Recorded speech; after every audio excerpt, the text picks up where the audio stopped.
Livre des Proverbes, chapitre 31. Voici les conseils que Lemuel, roi de Massa, a reçus de sa mère. Écoute, mon fils, mon propre enfant, l'objet de mes vœux. Ne gâche pas tes forces avec les femmes. Ne te laisse pas mener par celles qui perdent les rois. Le vin, Lemuel, n'est pas bon pour les rois.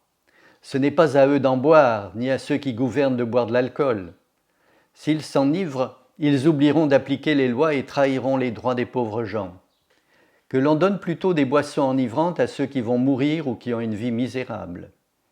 Car, en buvant, ils oublieront leur misère et leurs tourments. Mais toi, tu dois parler pour défendre ceux qui n'ont pas la parole et pour prendre le parti des laissés pour compte. Parle en leur faveur, gouverne avec justice, défends la cause des pauvres et des malheureux. Une femme vaillante est une véritable trouvaille. Elle a plus de valeur que des perles.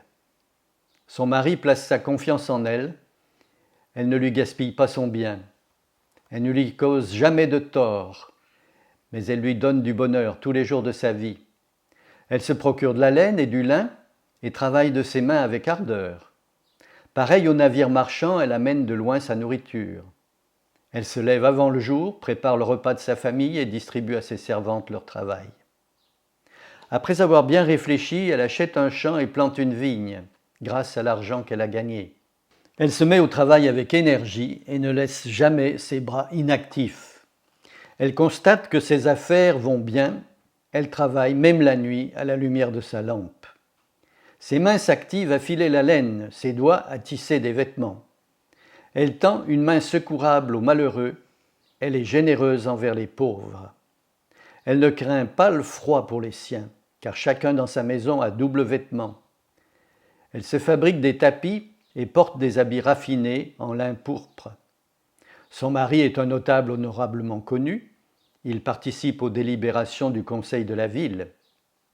Elle confectionne des vêtements et les vend. Elle livre des ceintures aux marchands qui passent. La force et la dignité sont sa parure.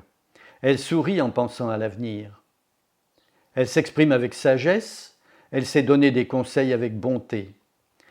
Elle surveille tout ce qui se passe dans sa maison et refuse de rester inactive.